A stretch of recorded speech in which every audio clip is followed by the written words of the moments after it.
Good morning বন্ধুরা, আজকের আঞ্চলিক সংবাদগুলিতে আপনাদের সবাইকে স্বাগতম।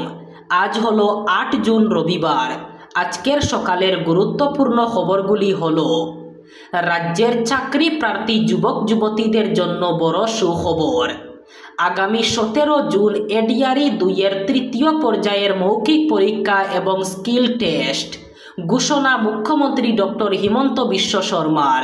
বিস্তারিত থাকবে প্রতিবেদনে।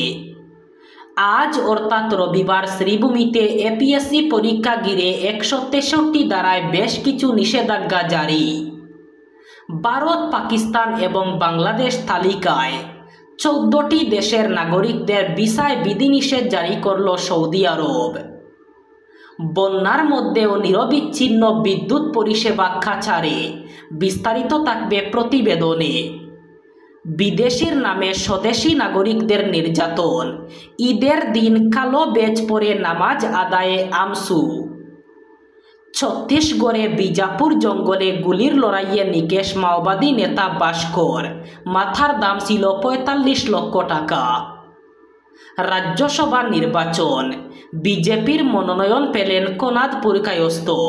অভিনন্দন মন্ত্রী কৌশিক রায়ের। বন্যা কমলেও কমছে না মূল্য বৃদ্ধি। প্রশাসনকে কড়া ব্যবস্থা নেওয়ার দাবি বরাক ডেমোক্রেটিক ফ্রন্টের। এবং থাকবে বরাক উপত্যকার 3 জেলার আজকের আবহাওয়ার খবর। এবারে শুনুন বিস্তারিত। প্রথম খবর, রাজ্যের চাকরি প্রার্থী যুবক যুবতীদের জন্য সুখবর দিলেন মুখ্যমন্ত্রী হিমন্ত বিশ্ব শর্মা। অসম প্রত্যক্ষ নিযুক্তি পরীক্ষার তৃতীয় পর্যায় অর্থাৎ এডিআরই 3 বিষয়ে মুখ্যমন্ত্রী জানিয়েছেন, চলতি বছরের নভেম্বরে এডিআরই বিজ্ঞাপন প্রকাশ করা হবে। এক ফেসবুক লাইভে এই কথা জানিয়েছেন মুখ্যমন্ত্রী। এডিআরই 2-এর অগ্রগতি সম্পর্কে ব্যাখ্যা দিতে গিয়ে মুখ্যমন্ত্রী জানান, আগামী 17 জুন থেকে এডিআরইর তৃতীয় পর্যায়ের মৌখিক পরীক্ষা ও স্কিল টেস্ট অনুষ্ঠিত হবে। তিনি জানান, আগামী নভেম্বর মাসে এডিআরই 3-এর বিজ্ঞাপন প্রকাশের সময় অসম পুলিশের নিযুক্তি প্রক্রিয়া সহ অন্য সরকারি চাকরির বিজ্ঞাপন প্রকাশ করা হবে। আজ অর্থাৎ 8 জুন রবিবার করিমগঞ্জ কলেজে এপিএসসি প্রিলিমিনারি পরীক্ষা সুষ্ঠু এবং শান্তিপূর্ণভাবে সম্পন্ন করতে শ্রীভূমির অতিরিক্ত জেলা ম্যাজিস্ট্রেট ভারতীয় নাগরিক সুরক্ষা সংহিতার 163 ধারায় বেশ কিছু নিষেধাজ্ঞা জারি করেছেন।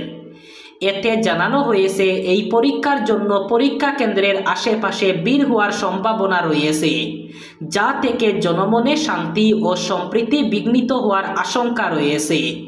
এর পরিপ্রেক্ষিতে পরীক্ষা সুষ্ঠু এবং শান্তিপূর্ণভাবে সম্পন্ন করতে আজ সকাল 6টা থেকে সন্ধ্যা 6টা পর্যন্ত কিছু নিষেধাজ্ঞা জারি করা হয়েছে। এতে বলা হয়েছে, পরীক্ষা কেন্দ্রের 100 মিটার ব্যাসার্ধ এলাকায় পরীক্ষার্থী এবং অনুমোদিত ব্যক্তি ছাড়া 5 অথবা ততোধিক ব্যক্তির জমায়েত নিষিদ্ধ। পাশাপাশি পরীক্ষা কেন্দ্র প্রাঙ্গণে কোনো অনুমোদনবিহীন ব্যক্তি প্রবেশ করতে পারবেন না। হজের আবহে ভারত সহ 14টি দেশের নাগরিকদের ভিসা সংক্রান্ত সাময়িক বিধিনিষেধ জারি করল সৌদি আরব। সে দেশের বিদেশ মন্ত্রক জানিয়েছে, সংশ্লিষ্ট দেশগুলির বাসিন্দাদের সাময়িকভাবে ওয়ার্ক ভিসা দেওয়া মুলতবি রাখা হয়েছে। ভারত ছাড়াও পাকিস্তান, বাংলাদেশ, মিশর, Indonesia, Jordan, Yemen, Sudan, Iraq, Ethiopia, Nigeria, Libya, Kenya এবং তুরস্ক রয়েছে এই তালিকায়। সাধারণভাবে ওয়ার্ক ভিসা নিয়ে সংশ্লিষ্ট দেশগুলির নাগরিকরা সৌদিতে কাজ করতে যান। হজের সময় অতিরিক্ত জমায়েত এড়াতেই সাময়িকভাবে এই পদক্ষেপ করা হয়েছে বলে সরকারি সূত্রের খবর। কাছাড় জেলা জুড়ে বন্যার তীব্রতায় সৃষ্ট ভয়ঙ্কর পরিস্থিতির মধ্যেও জেলা প্রশাসন ও Assam power distribution company limited সমন্বয়, সাহসিকতা ও কর্তব্যপরায়ণতার অনন্য দৃশ্য স্থাপন করল। জলমগ্ন সাবস্টেশন, ক্ষতিগ্রস্ত বিদ্যুৎ পরিকাঠামো এবং প্রতিকূল পরিবেশ, এইসব প্রতিবন্ধকতার মধ্যেও এপিডিসিএলের বাস্তুকার, লাইনম্যান এবং সহায়ক কর্মীরা দিনরাত এক করে কাজ করে চলেছেন নিরবচ্ছিন্ন বিদ্যুৎ সরবরাহ বজায় রাখতে। এই দায়িত্বশীলতার জ্বলন্ত দৃষ্টান্ত হল 33/11 কেবি চিরুকান্দি সাবস্টেশন। বন্যার জলে নিমজ্জিত থাকলেও এই কেন্দ্র থেকে সংযুক্ত 4টি 11 কেবি ফিডারের বিদ্যুৎ সরবরাহ অন্য 3311 কেবি সাবস্টেশন থেকে বিকল্প পথে পুনর্নির্দেশনার মাধ্যমে সচল রাখা হয়েছে। প্রযুক্তিগত সূক্ষ্মতা এবং অক্লান্ত পরিশ্রমের সমন্বয়ের সফল হয়েছে এই ঝুঁকিপূর্ণ কাজটি। বিদেশির নামে স্বদেশি নাগরিকদের নির্যাতনের প্রতিবাদ জানালো ঈদের জামাতে আমসু। ঈদগাহে কালো বেজ পরিধান করে নামাজের আগপ মৌন প্রতিবাদ সাব্যস্ত করল আমসু।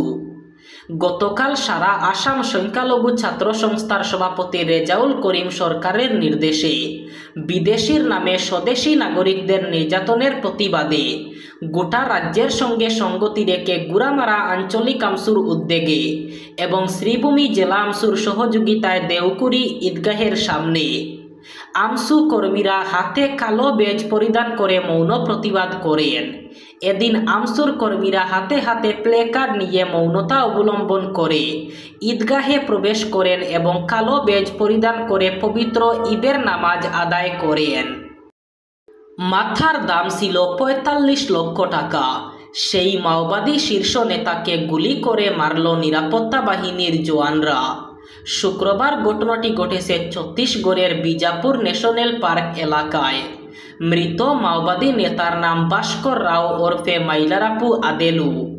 সংঘর্ষস্থল থেকে উদ্ধার হয়েছে প্রচুর বিস্ফোরক এবং আগ্নেয়াস্ত্র। ওই এলাকায় অন্যান্য মাওবাদী নেতাদের খুঁজে তল্লাশি চালাচ্ছে নিরাপত্তা বাহিনী। জানা গিয়েছে, গোপন সূত্রে পুলিশ খবর পায় ছত্তিশগড়ের বিজাপুর ন্যাশনাল পার্ক এলাকায় সঙ্গীদের নিয়ে আশ্রয় নিয়েছে মাওবাদী শীর্ষ নেতা ভাস্কর রাও। তার মাথার দাম ছিল ৪৫ লক্ষ টাকা। সেই খবরের ভিত্তিতে শুক্রবার নিরাপত্তা বাহিনী অভিযান চালায় বিজাপুরের জঙ্গলে। জওয়ানরা জঙ্গল ঘিরে ফেলে মাওবাদী ডেরায় হামলা চালায়। শুরু হয় দুই পক্ষের গুলির লড়াই। জওয়ানদের গুলিতে জাজরা হয়ে যায় ভাস্কর রাওয়ের দেহ। রাজ্যসভার আসনে লড়াইয়ের জন্য বিজেপির প্রার্থী হিসাবে নির্বাচিত হলেন কোনাদ পুরকায়স্থ। বর্তমান রাজ্যসভার সদস্য মিশন রঞ্জন দাস ও প্রাক্তন লোকসভার সাংসদ ডক্টর রাজদীপ রায় সহ 13 জন দাবিদার ছিলেন। এর মধ্যে রাজ্য বিজেপির সম্পাদক কোনাদ পুরকায়স্থ মনোনয়ন পেলেন। তিনি প্রাক্তন কেন্দ্রীয় মন্ত্রী তথা বরাক বিজেপির পিতামহ কবীন্দ্র পুরকায়স্থের একমাত্র সন্তান। তার এই টিকিট প্রাপ্তিতে ও বিজেপি লোকদের মধ্যেও খুশি পরিলক্ষিত হয়। এদিকে মনোনয়ন পাওয়ায় অভিনন্দন ও শুভেচ্ছা জানিয়েছেন মন্ত্রী কৌশিক রায়। উল্লেখ্য, আগামী 19 জুন অসমের রাজ্যসভার 2টি আসনের জন্য নির্বাচন অনুষ্ঠিত হবে। মনোনয়ন জমা দেওয়ার শেষ দিন আগামীকাল অর্থাৎ 9 জুন। মনোনয়ন প্রত্যাহারের জন্য শেষ দিন 12 জুন নির্ধারিত হয়েছে। নির্বাচনের দিনেই ফলাফল ঘোষণা করা হবে।